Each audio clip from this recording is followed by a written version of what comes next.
मेरे YouTube page astro Naresh पर आपका स्वागत है। नमस्कार, मैं हूं नरेश कुमार। सबसे पहले उन दर्शकों का धन्यवाद जिन्होंने पेज को सब्सक्राइब किया है, पेज के वीडियोस को शेयर कर रहे हैं, लाइक कर रहे हैं और कमेंट बॉक्स में हमें अपनी राय भी लगातार भेज रहे हैं।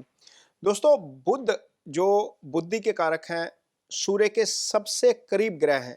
ये ऐसे ग्रह हैं जो सूर्य से 27 डिग्री से ज़्यादा दूर नहीं जाते, यानी कि किसी भी कुंडली में आपको बुध की पोजीशन देखने को मिलेगी सूर्य से एक घर पीछे या एक घर आगे। सूर्य साल में लगभग 170-80 दिन के आसपास के समय अस्त रहते हैं, क्योंकि वो सूर्य के सबसे ज़्यादा करीब है। लेकिन वही बुद्धि के भी कारक हैं, ट्रेड के भी कारक हैं, एजुकेशन जो एकेडमिक एजुकेशन हम देखते हैं ज्योतिष में, उसके भी कारक बुध हैं, बिजनेस के कारक बुध हैं।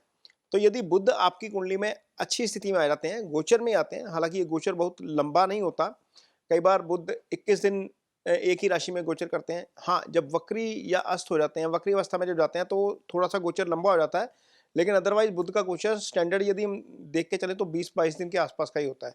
तो इस बार 30 अगस्त को बुध जो है वो सिंह राशि में गोचर करेंगे। ये गोचर थोड़ा सा छोटा है, 15 सितंबर तक रहेंगे, यानी कि 16 दिन ही सिंह राशि में रहेंगे और फिर आगे निकल जाएंगे। तो इन 16 दिनों के दौरान बुध कौन सी राशियों के लिए अच्छा फल करेंगे, ये इस वीडियो में जानने की कोशिश करेंगे।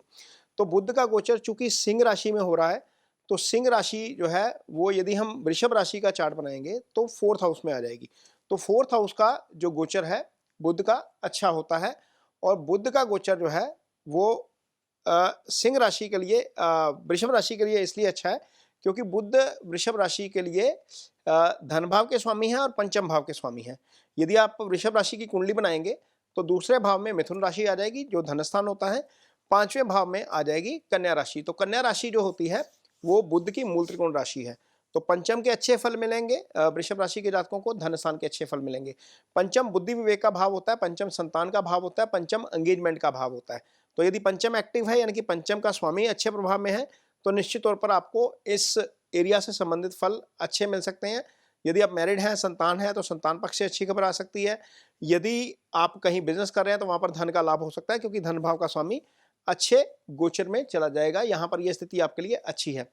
अगली राशि जिसके लिए ये गोचर अच्छा होने जा रहा है वो है कर्क राशि। कर्क राशि के जातकों के लिए ये गोचर दूसरे भाव में होगा। बुध का दूसरे भाव का गोचर भी अच्छा होता है।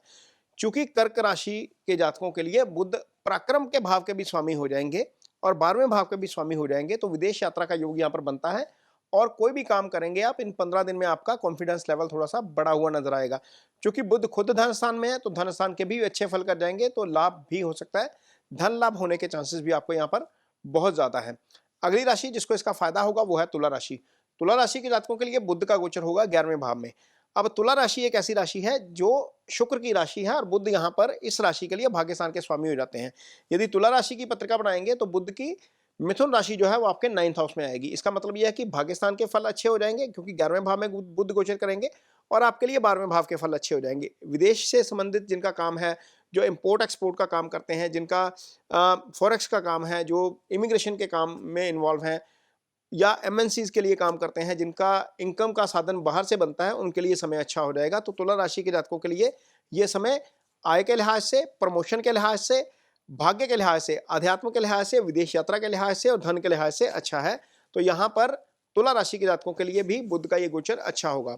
अगली राशि जिसको इसका फायदा होगा वो है वृश्चिक राशि। वृश्चिक राशि के लिए बुध का गोचर 10वें भाव में होगा। चूंकि 10वां भाव कर्म का भाव है, बुध इस भाव के कारक ग्रह है, तो यहां पर बुध का गोचर आपके लिए कारोबारी स्थिति को अच्छा करेगा। यहां से जो 4th हाउस है वहां पर सीधी दृष्टि जाती है बुध की। तो चूंकि बुध शुभ ग्रह होता है, लिहाजा यहां पर आपको 4th के अच्छे फल भी मिल सकते हैं। यानी कि आपकी कोई प्रॉपर्टी खरीदने की प्लानिंग है या एसेट बनाना चाहते हैं, इस अवधि के दौरान कार खरीदना चाहते हैं, तो निश्चित तौर पर आपको इस दिशा में सफलता मिल सकती है। यहां पर बुध जो वृश्चिक राशि है उसके लिए बुध 11वें भाव के स्वामी हो जाते हैं, क्योंकि बुध की जो मूल त्रिकोण राशि कन्या है वो 11वें भाव में आ जाती है। तो 11वां एलिवेशन का भाव है, तरक्की का भाव है, आपकी इच्छाओं का भाव है और आय का भाव है। यहाँ पर निश्चित तौर पर आय भी बढ़ती हुई नजर आएगी।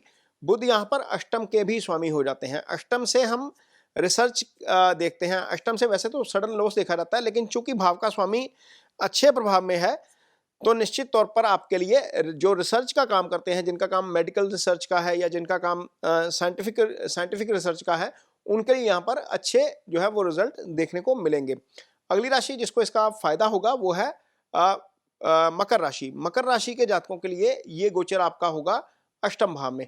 अष्टम भाव में जब मकर राशि के लिए गोचर होगा तो मकर राशि के जातकों के लिए जो बुध हैं वो आपके लिए भाग्य स्थान के स्वामी हो जाते हैं, क्योंकि मकर राशि के जातकों के लिए 9th हाउस में जो आ जाती है कन्या राशि आ जाती है। तो भाग्य स्थान के स्वामी का अच्छे गोचर में आ जाना निश्चित तौर पर भाग्य के लिए अच्छा है, अध्यात्म के लिए अच्छा है।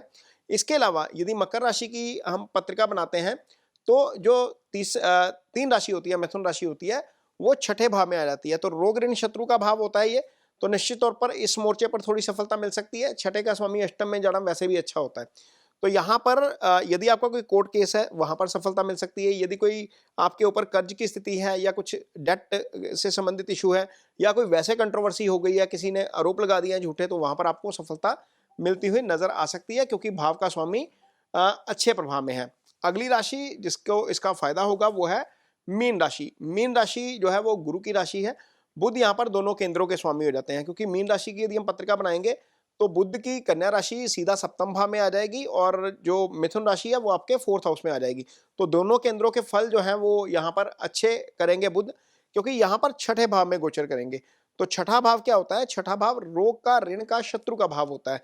तो निश्चित तौर पर ऋण के मामले में थोड़ी सी राहत मिल सकती है, या कोई कोर्ट केस चल रहा है वहां पर राहत मिल सकती है। आपके पार्टनर के लिए ये गोचर अच्छा है, आपके लाइफ पार्टनर के लिए भी ये गोचर अच्छा है। बिजनेस पार्टनर और लाइफ पार्टनर दोनों ही सप्तम भाव से आते हैं। यदि आप कोई एसेट क्रिएशन करना चाहते हैं या कोई आप मकान खरीदना चाहते हैं, कोई प्रॉपर्टी खरीदना चाहते हैं, कार खरीदना चाहते हैं, तो उसके लिए भी अब समय थोड़ा सा बेटर आ गया है। तो ये 6 राशियां हैं जिनके लिए बुध का ये गोचर अच्छा साबित होने जा रहा है। यदि आपकी कुंडली में बुध की स्थिति कमजोर है, बुध छठे भाव में है, अष्टम भाव में है, 12 में है, राहु केतु एक्सिस में है, सूर्य के साथ ज्यादा करीब आकर अस्त हो गए हैं, तो आपको बुध की कुछ रेमेडीज जरूर करनी चाहिए। ओम बुम बुद्धाय नमः बुद्ध का जो है वो बीज मंत्र है, इसका जप किया जा सकता है इसके लिए। और इसके अलावा घर पे यदि बहन है, मासी है, बुआ है, उनको प्रणाम करना चाहिए, उनका आशीर्वाद लेना चाहिए। इससे बुध अच्छा होता है। आपके घर में जो बहन होती है वो बुध का कारक होती है। फैमिली मेंबर जो है वो सारे एक एक ग्रह को रिप्रेजेंट करते हैं।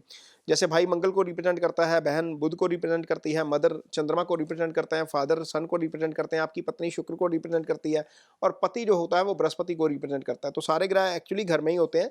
तो यहाँ पर बहन के साथ कोर्डियल रिलेशन आपके बुध को अच्छा करता है। अदरवाइज आप ग्रीन चीजों का दान कर सकते हैं।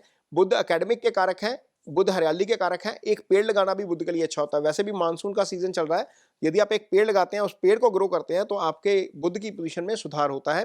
या किसी एक बच्चे की एकेडमिक एजुकेशन में आप हेल्प करते हैं, तो वहां पर भी आपके बुध के लिए अच्छा होता है। तो ये बुध की कुछ रेमेडीज हैं। यदि आपकी कुंडली में बुध की स्थिति कमजोर है तो आप ये रेमेडीज भी कर सकते हैं। ये वीडियो आपको कैसा लगा इस पर कमेंट बॉक्स में अपनी राय जरूर दीजिए।